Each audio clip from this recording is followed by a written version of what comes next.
Hello all of you, welcome back to my channel. स्वागत है आप सब लोगों का मेरे यूट्यूब चैनल में, जिसमें मैं मैथ्स और फिज़िक्स के लेक्चर ले रही हूँ। आप लोगों को कंपटीशन एग्ज़ाम्स की तैयारी करा रही हूँ। तो आशा है आप लोगों को मेरा चैनल पसंद आ रहा होगा। एंड अभी तक अगर आप लोगों ने मेरे चैनल को सब्सक्राइब नहीं किया है तो प्लीज़ मेरे चैनल को सब्सक्राइब करिए, कमेंट करिए। एंड अगर आपको कोई कहीं पे फिज़िक्स एंड मैथ्स की कोई प्रॉब्लम सॉल्व करने में कोई दिक्कत हो रही है तो वो प्रॉब्लम्स मुझे सेंड ज़रूर करिए, ताकि उनके सॉल्यूशंस मैं आपको दे सकूं। एंड तो आज का लेक्चर मैं अपना कंटिन्यू करती हूं, जिसमें मैंने आज मैं डिफरेंशिएबिलिटी का नया चैप्टर स्टार्ट कर रही हूं। लास्ट में हमने कंटिन्यूटी पढ़ा था एंड आज हम पढ़ेंगे डिफरेंशिएबिलिटी पढ़ेंगे। दोनों एक दूसरे से कनेक्टेड हैं, तो इस टॉपिक को हम उसी के साथ लेते हुए चलते हैं। तो आज का लेक्चर स्टार्ट करते हैं। देखिए, तो आज हम पढ़ेंगे डिफरेंशिएबिलिटी। तो सबसे पहले हम किसी पर्टिकुलर पॉइंट पे डिफरेंशिएबिलिटी को कैसे डिफाइन करते हैं वो देखते हैं। देखिए, तो differentiability at a point let f x be a real valued function. हम एक फंक्शन कंसीडर कर रहे हैं जो रियल वैल्यूड फंक्शन है, जो डिफ़ाइन किया गया है एक ओपन इंटरवल ए कॉमा बी में इंटरवल में उसे डिफ़ाइन किया गया है, जहाँ पे एक सी पॉइंट लिया गया है जो सी ए और बी के बीच में लाई करता है। तो उसके बीच में एक पॉइंट है सी, उस पॉइंट पे हम डिफरेंशिएबिलिटी डिफाइन कर रहे हैं। Then F x is said to be differentiable at x equal to C. तो एफ एक्स को क्या कहेंगे, उस particular point X equal to C पे डिफरेंशिएबल कहेंगे। क्यों कहेंगे, देखिए कैसे कहेंगे, उसकी डेफिनेशन क्या होगी। डिफरेंशिएबल तभी कहेंगे जब उसमें ये वाली लिमिट एग्जिस्ट करेगी, limit x tends to c f x minus f c upon x minus c. F x की वैल्यू माइनस उस फंक्शन की वैल्यू उस पर्टिकुलर पॉइंट पे जिस पॉइंट पे हमें डिफरेंशिएबिलिटी फाइंड करनी है, upon x minus c. X में से सी उस पॉइंट को माइनस करेंगे एंड देन इसकी लिमिट होगी limit x tends to c. ये टोटल हमारी लिमिट जो है वो एग्जिस्ट फाइनाइटली होना चाहिए, यानी इसकी वैल्यू पर्टिकुलर एक फाइनाइट नंबर आना चाहिए। तो तभी हम इस फंक्शन को एफ एक्स फंक्शन को एक्स इक्वल टू सी पे क्या कहेंगे, डिफरेंशिएबल कहेंगे। तो यही डिफरेंशिएबिलिटी की कंडीशन है। तो देखिए, उस पर बेस्ड एक थ्योरम है जो यहाँ पे मैं उसको बता रही हूँ, जो आपको आगे भी इसका यूज़ होगा। तो थ्योरम ये है, if a function is differentiable eight a point, अगर कोई फंक्शन किसी पर्टिकुलर पॉइंट पे डिफरेंशिएबल है, इट इज़ नेसेसरी कंटिन्यूस। अगर कोई फंक्शन किसी पर्टिकुलर पॉइंट पे डिफरेंशिएबल है तो वहाँ पर वो श्योरली क्या होगा, कंटिन्यूस भी होगा। ठीक है, at that point, but the converse is not necessary to. लेकिन इसका रिवर्स इसका ट्रू नहीं होगा, क्योंकि अगर कोई फंक्शन कंटिन्यूस है तो ये श्योरिटी नहीं है कि वो डिफरेंशिएबल भी होगा। बट अगर कोई फंक्शन डिफरेंशिएबल है तो वो कंटिन्यूस श्योरली होगा। ये हमने इस थ्योरम में बताया गया है।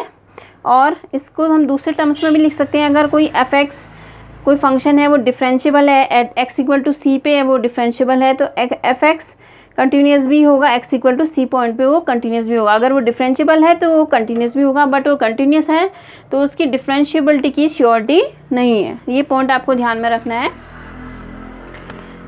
तो उस पर बेस्ड एक क्वेश्चन है जो हमें यहाँ पे दिया गया है। So that the function f x equal to x sine one upon x at x not equal to zero and zero and x equal to zero और फंक्शन की वैल्यू ज़ीरो दे रखी है एक्स इक्वल टू ज़ीरो पे। ठीक है, is continuous but not differentiable at x equal to zero. तो हमें शो करना है कि ये फंक्शन कंटिन्यूस है लेकिन ये डिफरेंशिएबल नहीं है।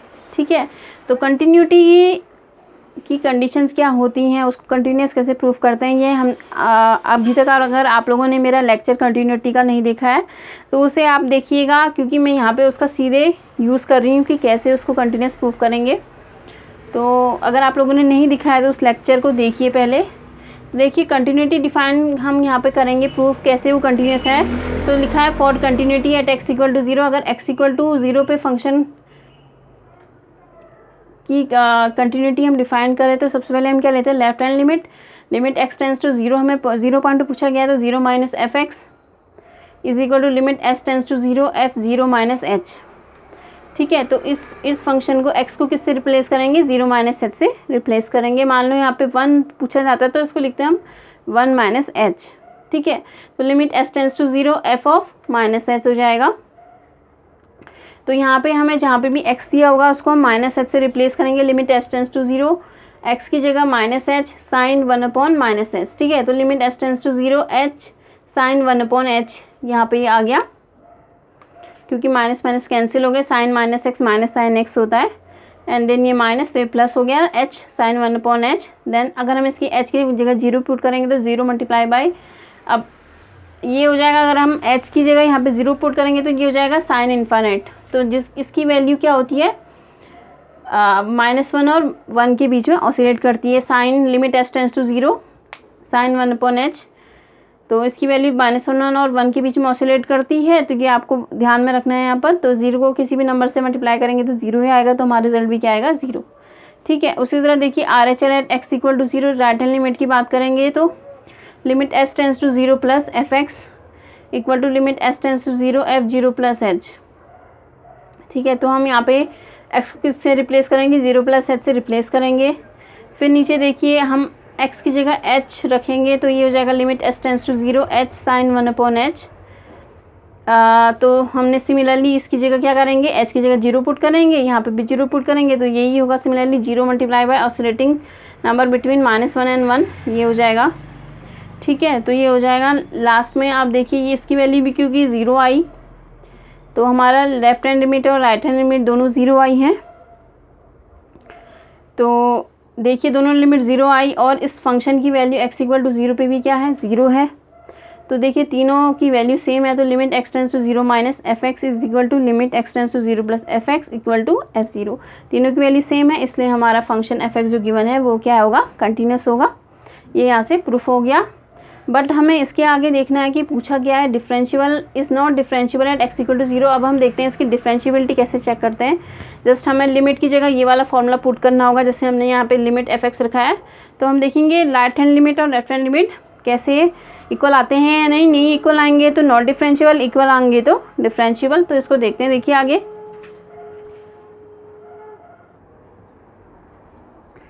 तो आगे देखिए इस क्वेश्चन में हम डिफरेंशिएबिलिटी चेक करते हैं। तो डिफरेंशिएबिलिटी के लिए क्या करना है, देखिए ऐसे ही होगा, लेफ्ट हैंड डिफरेंशिएबिलिटी चेक करेंगे तो limit x tends to 0 minus जो हमने एक्सप्रेशन लिखा था fx माइनस fc, इसी की जगह पॉइंट हमें 0 दिया है अपॉन x माइनस सी, तो fx minus f0 upon x minus 0। तो यहाँ पे हम इसकी वैल्यू पुट करेंगे तो लिमिट s टेंस टू 0 ये हो जाएगा f0 माइनस h। x को किससे रिप्लेस करेंगे, 0 माइनस h से रिप्लेस करेंगे, minus f0 upon x minus 0 को x के रिप्लेस करेंगे 0 माइनस h से -0, ठीक है। तो ये हो जाएगा limit s tends to 0 f of minus h minus f0 की जगह 0 अपॉन माइनस h, ठीक है। तो यहाँ पे हम f माइनस h की वैल्यू रखेंगे, जैसे हमने यहाँ पे f माइनस h की वैल्यू रखी थी, x को हम माइनस h से रिप्लेस करेंगे तो ये आ जाएगा minus h sine 1/-h upon minus h। तो माइनस h से माइनस h कैंसिल, बचा हमारा minus limit s tends to 0 sine 1/h, ये हमारा बचा। तो इसकी वैल्यू ऑसिलेट करती है -1 और 1 के बीच में, तो वैल्यू ऑसिलेट कर रही है, इसकी वैल्यू कोई फिक्स नहीं है, तो left hand differentiability should not exist at x equal to 0। Similarly हम देखेंगे, देखिए राइट हैंड लिमिट के लिए देखेंगे x इक्वल टू 0, तो x को हम किससे रिप्लेस करेंगे, 0 प्लस h से रिप्लेस करेंगे, then x tends to 0 plus लिखेंगे fx minus f0 upon x minus 0 करेंगे। तो यहाँ पे हम क्या करेंगे, x प्लस वाला पॉइंट होगा तो f0 प्लस h कर देंगे, 0 माइनस h की जगह 0 प्लस h कर देंगे, तो हमारा सेम यही चीज़ होगी, लास्ट में ये आएगी number oscillating between -1 and -1 and -1। तो इन -1 और 1 के बीच में ऑसिलेट करेगी वैल्यू राइट हैंड डिफरेंशिएबिलिटी की भी, तो ये भी वैल्यू हमारी फिक्स नहीं आएगी। तो ये वैल्यू देखिए दोनों में फिक्स नहीं है, और इससे पता चलता है कि हमारी कोई एक फ़िक्स वैल्यू नहीं है, तो हमारा फंक्शन क्या होगा, डिफरेंशिएबल नहीं होगा। इसके लिए कंडीशन थी कि इसकी इस लिमिट की वैल्यू एक फाइनाइट वैल्यू आनी चाहिए, बट यहाँ पे फाइनाइट नहीं है, ऑसिलेटिंग वैल्यू है, इसलिए हमारा गिवन फंक्शंस क्या होगा, डिफरेंशिएबल नहीं होगा x इक्वल टू 0 पॉइंट पे, ठीक है। जो मैंने यहाँ पे आपको थ्योरम बताई उसी पे बेस मैंने यहाँ पे क्वेश्चन भी कराया है, तो ये पॉइंट आपको ध्यान में रखना है। तो आगे भी इसमें काफ़ी थ्योरम्स हैं जो मैं आपको बताती रहूँगी, देन उसके क्वेश्चंस भी कराती रहूँगी, तो आप लोग भी इसे प्रैक्टिस करते रहिएगा, इससे रिलेटेड क्वेश्चंस। तो आज का लेक्चर यहीं पे ख़त्म होता है। इस डिफरेंशिएबिलिटी के थ्योरम बेस्ड क्वेश्चन पे। Okay, thank you.